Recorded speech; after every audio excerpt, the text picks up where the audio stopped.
Dolphins. Why? Speaking of ugly tight ends. Sorry, Ben. Dolphins come in 22nd at quarterback, 31st at running back. They were second in wide receiver somehow in full point PPR last year. It's got to be all Kenny Stills. And Jarvis Landry. Kenny Stills are like two wide receiver 1 weeks. Like he was the one. On Ryan's podcast over at Football Garbage Time, one of the questions was, which Dolphins wide receiver are you putting your money on? He's stuck with the bad Devante Parker take, but I went Kenny Stills. I fell off of Parker. I went Kenny Stills. And it's gross, and I want to throw up every time I say it. But I mean, at their ADP, I'd agree with you. I'm with you on Stills. We'll get to that ADP shortly. All right. And then pretty lopsided. Tight end, they were 26th. They added a bunch of pass catchers that are kind of redundant for some reason. Amendola and Wilson. I'm not quite sure what this team is doing. I had a pretty long rant about them that I'm pretty sure we lost, unfortunately, in the lost episode with Anthony Saravino. Yeah, we did. But on to the 2018 depth chart here. They got Ryan Tannehill back at quarterback. His knee is apparently healthy finally. Behind him, they got Brock Osweiler, David Fales, and something in Bryce Petty. Right. David Fales beats out Bryce Petty. Ryan Tannehill's Ryan Tannehill. So you'll stream him once or twice throughout the season. And probably when they're playing the Jets. Yeah, and you won't be disappointed by it, but it's not going to feel good. He's my 28, my QB 28. He doesn't have Jarvis Landry, and he's got a Petrid receiving core, a rookie tight end, and his running game could be there, but he may. I wouldn't be shocked if he's benched at some point when this team is garbage. All Mike Gesicki all the time. That's what this team is. All right. Anything else on Tannehill, Ryan? He sucks. What else I can say? I love it. It's just terrible. He's a hype train that just never works out. It's his year. Yeah, it's always his year. This is his year. He's forever the streamer hype train. I think we're finally over that now. I've heard like no him one and hype. like Parker. Well, exactly. This will be the year it finally happened because nobody's predicting it. All right, QB 10. It'll be like Alex Smith breaking out last year, where no one was like, Alex Smith breakout, and no one's still about it. They're like, really? That's what's gonna happen. Nobody's talking about it this year, so it's gonna happen. And then they'll get traded after they draft a quarterback next year. What I think is going to be a bigger talking point, their running back field, and no Ballage rants, please. But Kenyan Drake, Frank Gore, Don't look Kalen at me Ballage. with that. I wasn't looking at you. I was reading. So the three of them make up this backfield. How do you see that playing out, and where do you have them ranked? I have Drake is at 18. He's my RB 18. Right now, his ADP is 312, which I think is about right. He came on super great last year after the Ajayi trade and after Williams went down with his injury. He was an RB, I think. He was RB8, 17.1 points per game. I don't think Ballage takes much work. Maybe in the passing game, Frank Gore could. He always finds a way to be relevant. He's basically the Ryan Fitzpatrick and Jeremy Curley of running backs right now.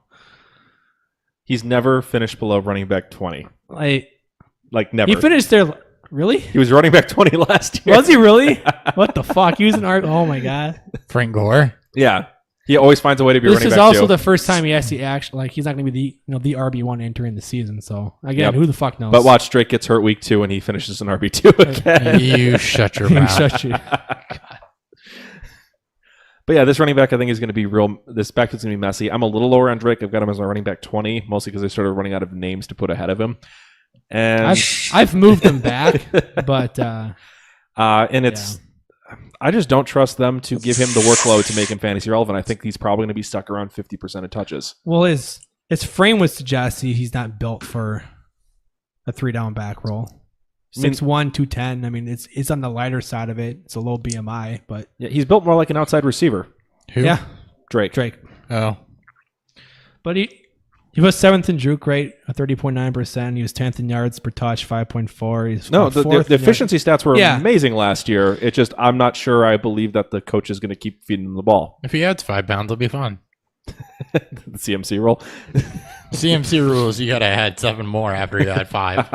I said I wasn't going to talk about him this week. Completely ruined that. Way to go.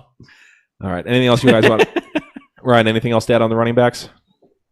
Yeah, I mean, I think where you guys have Drake is appropriate given the fact that for whatever reason, and maybe it's just their concerns about his frame, but it's very clear that Miami doesn't want to give him the starting role. But, you got to look at it that this is the front office that would rather have Danny Amendola, Devante Parker, and Kenny Stills than Jarvis Landry and Kenyan Drake.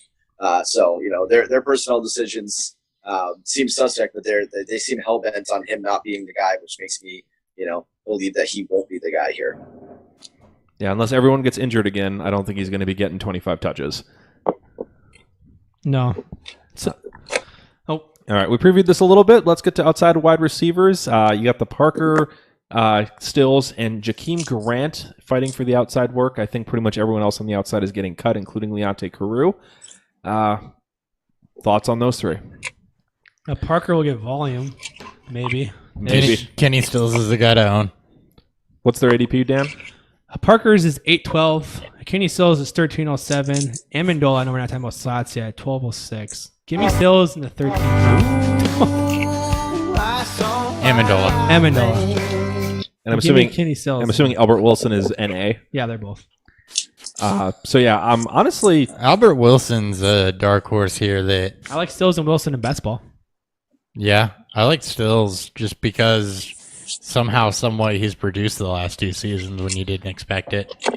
Honestly, considering, we're talking 8th round, 13th round, and not drafted, I might be owning shares of all 4 just because they're so cheap. I'm not going to own all 4 at once. No, not on one team. But I don't think I'll be drafting Parker. But at this rate, it sounds like I'm going to be in like 15 leagues this year. So I probably right. won't be drafting Parker just because he's sitting right in the range where I try to take a quarterback. So I'll miss him, I guarantee it. But Stills and maybe Albert Wilson are definitely viable. Yeah. Give me Stills at the late round bench stash. All right. Anything else you want to add on the receivers, Ryan?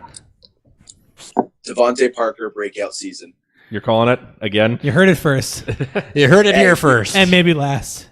You do the rain dance long enough, eventually it rains. So I'm just going to keep picking Devante Parker until he pops off. Oh, man. I've got a dynasty league where I've got Watkins, Cooper, Parker, Doxson on it, and it's just like, when is one of these guys going to fucking break out? You were so happy 3 years ago. I was so happy 3 years ago. I remember you talking about. You're like, man, look at my receiving core. I'm like, I believe in it, and then it's I'm still and waiting. now he's just like, God damn it, when is it gonna happen? Never gonna happen. Hashtag never gonna happen. Don't stop trying to make it happen. Yeah. All right, let's get to the tight ends to wrap up this episode here. Mike Gesicki. I'm doing it. Mike Gesicki Is your White Lightning? One of 17.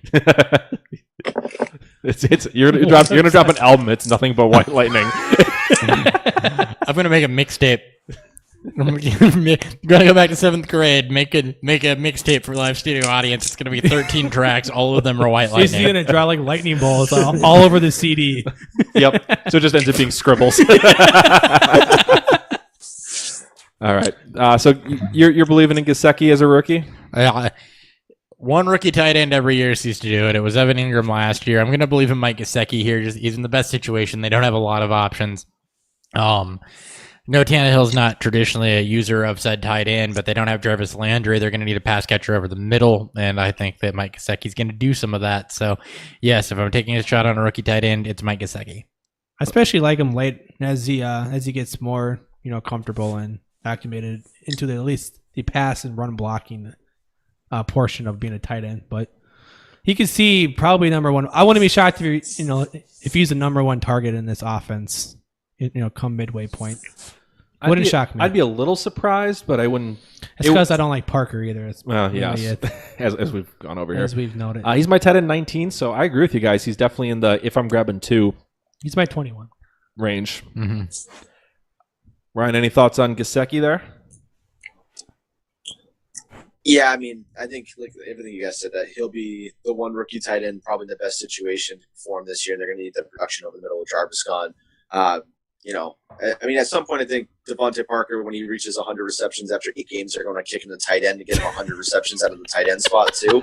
But outside of that, Gesicki is the guy to play on the tight ends here.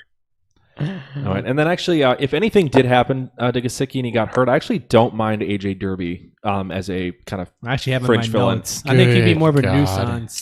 nuisance to Gesicki early on. Nuisance. I said nuisance. Just over enunciate nuisance. It's me.